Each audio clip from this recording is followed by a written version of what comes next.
हमारे सभी YouTube family को बहुत बहुत जय जय श्री सीताराम। देखिए, इस संसार में सबसे बड़ी जरूरत आदमी को सर्वाइव करने के लिए पैसे की रहती है।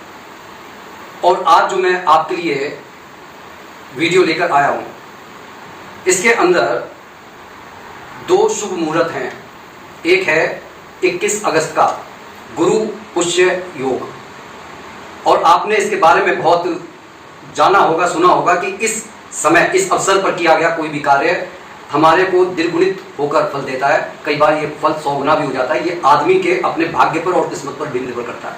लेकिन इस दिन जो काम किया जाता है, इस दिन जो खरीदारी की जाती है, उससे हमारे जीवन में दिनों दिन बढ़ोतरी होती रहती है। और दूसरा, शनि अमावस्या आ रही है 23 तारीख को। ये जो जिन लोगों के ऊपर शनि की 7.5 है, ढैया है, या फिर जो अपने पितरों को प्रसन्न करना चाहते हैं, या फिर उन पर पितरों का कोई दोष है, तो आज ये एक कॉम्बो वीडियो होने वाला है। हो सकता है कि थोड़ा सा बड़ा हो जाए, लेकिन अगर आप इसे शुरू से आखिर तक देखेंगे तो कुछ ना कुछ आपके बेनिफिट का चीज मिलेगी।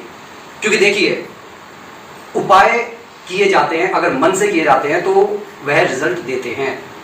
और जो सिर्फ यही सोच कर करते हैं कि भाई आज नहीं अगली साल कर लेंगे, वो दिन कभी नहीं आता। और फिर बाद में फिर पछताए होत क्या जब चिड़िया चुग गई थे। तो सबसे पहले हम शुरू कर रहे हैं गुरु पुष्य योग से। इस दिन हमारे को करना क्या चाहिए? देखिए, सबसे बड़ी बात तो इस दिन सोना चांदी अगर खरीदा जाता है तो बड़ा शुभ माना जाता है। लेकिन अब हर कोई तो हर समय खरीद नहीं सकता, और ना सारे लोग खरीद सकते हैं। खरीदने वाले खरीदते भी हैं, लेकिन हम छोटे वो उपाय कर सकते हैं जो हमारे बजट के अंदर हो या उनमें ज्यादा खर्चा ना हो। तो सबसे पहला उपाय, जिससे हमारे घर में धन की अधिष्ठात्री देवी लक्ष्मी का वास परमानेंट हो जाए, वो हमारे को छोड़कर ही ना जाए। और इसके लिए हमारे को गणेश भगवान की स्तुति भी करनी पड़ती है, उनको भी पूजना चाहिए। तो सबसे पहला कार्य हमारा ये होना चाहिए कि इस दिन सर्वप्रथम हमारे को ब्रह्म मुहूर्त में उठकर अपने मुख्य दरवाजे को पूरी तरीके से गंगाजल और हल्दी डालकर साफ कर लेना चाहिए। अपने मुख्य दरवाजे के दोनों तरफ हमारे को स्वास्तिक बनाना चाहिए। और ये स्वास्तिक को सिर्फ आप एक संकेत या फिर कोई ऐसा चीज ना समझे कि ये सिर्फ एक चीज बना दी गई है। दरअसल ये पूरा साक्षात जो स्वास्तिक का चिन्ह है, ये गणेश भगवान का प्रतिरूप है। इसलिए हमारे को अष्टगंध से स्वास्तिक दोनों तरफ बनाने के बाद में इसकी पूजा करनी है। पूजा करने के लिए हमें धूप, दीप, नैवेद्य, शहद और इत्र अपने पास रखना चाहिए। अब शहद और इत्र को थोड़ी सी आप कॉटन ले लें, उसमें भिगोकर सिर्फ आपको छुआ देना है। दोनों तरफ आप छुआ दें, और उसके बाद में थोड़ा सा प्रसाद वहां पर लगा दें, और अक्षत डालकर आप थोड़ी सी आरती उतार लें। और इतने से ही आपके घर के अंदर देखा जाए तो गणेश जी के साथ में माता लक्ष्मी का वास भी खुल जाता है। इस दिन सबसे जरूरी काम आपको एक और करना चाहिए कि जो चावल होते हैं, उन चावल में हल्दी मिलाकर आपको, ये काम आपको बिल्कुल सवेरे ही करना है। क्योंकि देखिए, सवेरे सवेरे जो पंछी निकलते हैं खाना खाने के लिए, वो अपने खाने की खोज के लिए निकलते हैं। तो जहां पर आपको पंछी ज्यादा मिल जाए, वहां पर आप इन चावलों को, जिनमें आपने हल्दी मिलाई है, घर के सभी सदस्यों का हाथ लगवाकर ऐसी जगह पर आप जो है सर्व करी आइए जहां पर वो पंछी हैं। इससे बहुत बेनिफिट मिलता है। क्योंकि देखिए, जो हम दान करते हैं वो 100 गुना होकर मिलता है। ऐसी शास्त्रों में बात कही गई है।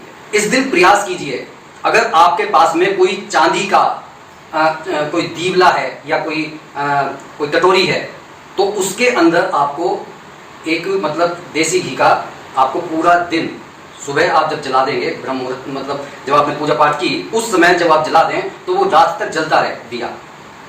अगर आपके पास नहीं है तो कम से कम जो मिट्टी का दीवला होता है, उसमें आप वो दीपक प्रज्वलित करें और उसे जलने दें। बृहस्पतिवार का दिन है, अगर आप पूरे दिन ओम नमो भगवते वासुदेवाय का जाप भी करेंगे और दीपक भी जल रहा होगा, तो इससे बड़ी पॉजिटिव एनर्जी घर के अंदर पैदा होती है, नकारात्मक एनर्जी खत्म होने लगती है। तो आप प्रयास कीजिए कि ये छोटे छोटे उपाय, देखिए इनमें थोड़ा बहुत खर्चा जरूर आएगा, लेकिन आप ये सोचिए कि घर का एनवायरनमेंट जो है वो सकारात्मक ऊर्जा से भर जाएगा।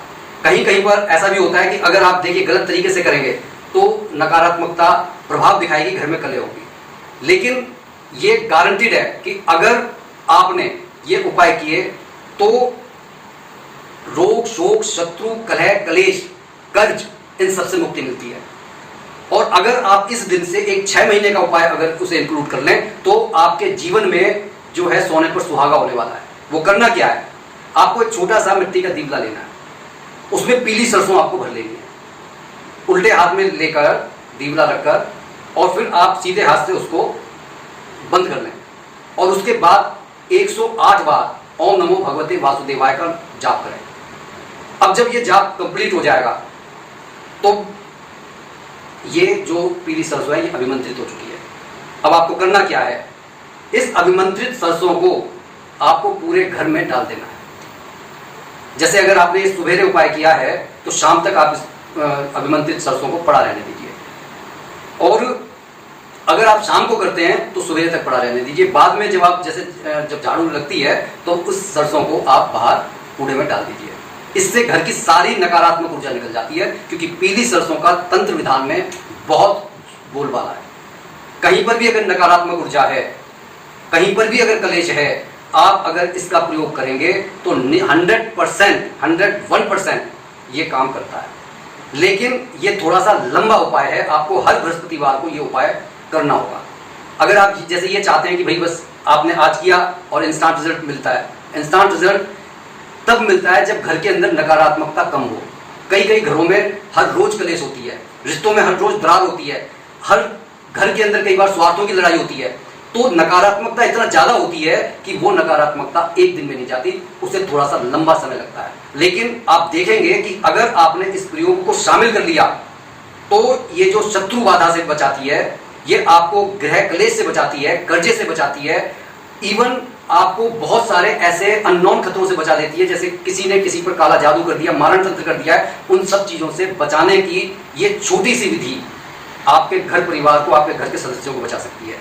तो इस उपाय को आप शामिल कीजिए और आप देखेंगे इसके बेनिफिट आपको अच्छे से अच्छे बेनिफिट मिलेंगे। अब हम आ रहे हैं अमावस्या के उपाय पर। शनिश्चरी अमावस्या। शनिश्चरी अमावस्या, देखिए जो अमावस्या शनिवार को पड़ रही है उसे शनिश्चरी अमावस्या बोल देते हैं, और ये शास्त्रों में इसका बहुत विधान है। पितरों को प्रसन्न करने के लिए ये शनिश्चरी अमावस्या का जो है महत्वपूर्ण योगदान है। ये देना चाहिए। तो शनिश्चरी अमावस्या का जो है बहुत बड़ा विधान है। इस दिन अगर हमारे पितर प्रसन्न भी हैं तब भी, क्योंकि वो पितृ देवता हैं और उनका अधिकार बनता है कि वो हम उनको प्रसन्न रखें, हम उनको कुछ दें, और जब वो प्रसन्न होंगे तो आप निश्चित मानिए कि वह हमारे घर परिवार की सुरक्षा करते हैं, वो हमारे घर परिवार की ढाल होते हैं। तो आपको इस दिन ब्रह्म मुहूर्त में उठने के बाद में, देखिए इसमें शनिदेव को भी प्रसन्न करना है, अपने पितरों को भी प्रसन्न करना है, तो इसलिए हमारे को एक सादा लोटा जल लेना है। ये एक उपाय जो मैं बता रहा हूं, एक ही उपाय है, लेकिन इसे 3 स्टेप में किया जाएगा, तो इसको आप ढंग से सुन लें। करना यह है कि आपको सुबह नहा धोकर प्लेन वाटर में आपको काले और पीले तिल डालने हैं और उन्हें ले जाकर आपको पीपल के वृक्ष में चढ़ा देना है, इस भावना के साथ कि हमारे पितर उसे स्वीकार कर रहे हैं। और इसके साथ में आपको एक मंत्र बोलना है, ओम पितृभ्य नमः। इस तरीके से आप मंत्र बोलकर उस जल को चढ़ा दें पूरी भावनाओं के साथ। क्योंकि देखिए जब भावनाएं जुड़ती है, एक तो होता है सिर्फ आपने काम कर दिया, लेकिन एक ये होता है जब हमारी भावनाएं जुड़ जाती हैं तो उस काम को करने में एक आनंद की अनुभूति होती है। ये कार्य करने के बाद में इसी पीपल के पेड़ पर शाम को आपको सरसों का एक दीपक जलाना है और उसके अंदर एक फूल वाली लौंग अवश्य डालते हैं। इससे होता यह है कि शनिदेव तक भी हमारी बात पहुंचती है, और जो लौंग है वो हमारी नकारात्मक ऊर्जा को जो घर से ले जाकर वहां पर जो है पूरी तरीके से, क्योंकि जितनी भी ऐसी चीजें हैं ये नेगेटिव चीजों को एब्जॉर्ब कर लेती हैं। हम जब वहां पर इन चीजों को लेकर जाते हैं तो घर की वो नेगेटिव एनर्जी वहां तक पहुंच गई, जिसको पीपल का पेड़ इत्यादि एब्जॉर्ब कर लेते हैं। ये बात हमारे को मालूम है कि पेड़ पौधे हमारी बातों को सुनते हैं, हमारी बातों को जो है अगर उनका हमारे साथ में एक स्नेह संबंध बन जाता है तो वह उस संबंध को निभाने का प्रयत्न भी करते हैं अपने स्तर पर। क्योंकि देखिए वाइब्रेशन हर जगह, पेड़ जा कहीं नहीं सकते, लेकिन वाइब्रेशन के थ्रू वो बहुत कुछ कर सकते हैं, और ये आज का विज्ञान भी मानता है। अब आपको क्या करना है, उस पीपल के पेड़ का एक पत्ता लेना है और उस पर 5 तरीके की मिठाई, जैसी आपकी सामर्थ्य हो 5 तरीके की मिठाई आपको लेनी है, कोई सी भी मिठाई आप ले लीजिए, और पूरे विनम्रता के साथ शनिदेव के मंदिर में आपको वो मिठाई अर्पित करके आनी है। एक शनि चालीसा का पाठ आप कर रहे हैं और इस दौरान आपको जो है मन में ये करना है कि जो ये कार्य आप कर रहे हैं ये अपने पितरों को प्रसन्न करने के निमित्त कर रहे हैं। इसके बाद में आपको एक छोटा सा कार्य और करना है। आपको मालूम होगा कि शनि देव की जो सवारी है वो कौवा है और कौवाओं को जो है वो पितरों का प्रतिरूप भी माना जाता है। अगर वो हमारे दिए गए भोग को स्वीकार कर लेते हैं तो ऐसी मान्यता है कि हमारे पितर प्रसन्न हैं। तो आपको करना यह है कि चावल और दही का जो भोग बनाकर कोई को समर्पित करना है। ये काम आप दोपहर में कर सकते हैं। अगर आपके पास चावल और जैसे मान लो दही है, चावल नहीं है उबले हुए, तो आप खाली दही दे सकते हैं कि आप कहीं ऑफिस में गए हुए हैं तो उस समय आप वहाँ पर दही आप ऑफर कर सकते हैं। या फिर आप पनीर के टुकड़े अगर आपके पास हैं, हर दुकान पर कई बार पनीर मिल जाता है, आप उसके छोटे छोटे टुकड़े कर दीजिए, जहाँ आपको कौवे नजर पड़े वहाँ पर आप उन्हें अर्पित कर दीजिए और इस भावना के साथ कि मतलब कि मैं अपने पितरों को ही प्रसन्न कर रहा हूँ।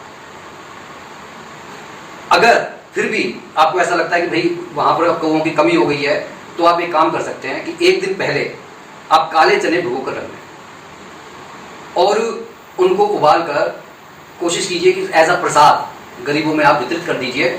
लेकिन मन में भावना आप यही रखेंगे कि मैं अपने पितरों के निमित्त ये कार्य कर रहा हूँ, उनको प्रसन्न करने के लिए ये कार्य कर रहा हूँ।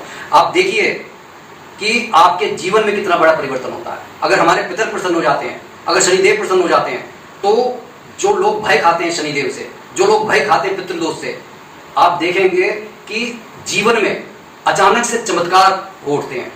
अचानक से ऐसे ऐसे रास्ते खुल जाते हैं कि सोचा भी नहीं होता कि भाई यहाँ पर तो मैंने दरवाजा कभी देखा नहीं था आने जाने का, ये दरवाजा कहाँ से पैदा हो गया।